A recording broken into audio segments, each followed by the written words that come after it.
क्या तमिलनाडु की राजनीति में एक नया भूचाल आने वाला है?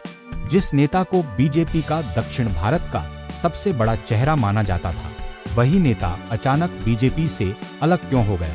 क्या चुनावी हार इसकी वजह है या फिर अन्नामलाई पहले से ही अपनी नई राजनीतिक पारी की तैयारी कर रहे थे? और सबसे बड़ा सवाल, क्या तमिलनाडु को जल्द ही एक नई पार्टी मिलने वाली है? दोस्तों, पूर्व तमिलनाडु बीजेपी अध्यक्ष के अन्नामलाई ने पार्टी से इस्तीफा दे दिया है और इसे लेकर पूरे देश की राजनीति में चर्चा तेज हो गई है। रिपोर्ट्स के अनुसार उन्होंने बीजी नेतृत्व को अपना इस्तीफा सौंप दिया है और अब अपनी नई राजनीतिक दिशा पर काम कर सकते हैं। अब सवाल है कि आखिर ऐसा हुआ क्यों? संभावना नंबर 1, एआईएडीएमके गठबंधन से मतभेद।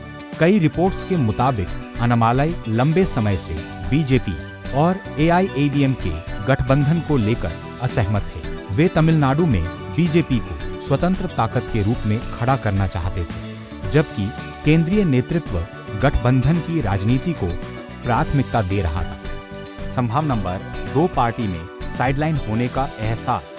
चुनावों से पहले उन्हें राज्य अध्यक्ष पद से हटाया गया और चुनावी रणनीति में उनकी भूमिका भी सीमित होती दिखाई दी। इससे यह संदेश गया कि पार्टी की दिशा और उनकी सोच में दूरी बढ़ रही है। संभावना नंबर 3, अपनी नई पार्टी की तैयारी। सबसे चर्चित संभावना यही है। कई मीडिया रिपोर्ट्स का दावा है कि अन्नामलाई जल्द ही तमिलनाडु में एक नई राजनीतिक पार्टी लॉन्च कर सकते हैं, जो क्षेत्रीय पहचान के साथ राष्ट्रीय दृष्टिकोण रखने की कोशिश करेगी।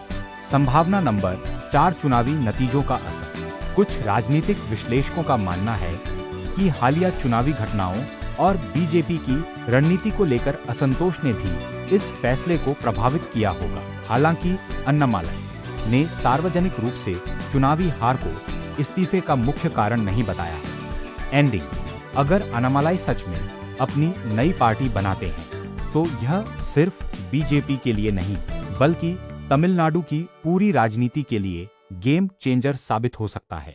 लेकिन क्या जनता उन्हें एक नए विकल्प के रूप में स्वीकार करेगी, या यह फैसला उनके राजनीतिक करियर का सबसे बड़ा जोखिम साबित होगा?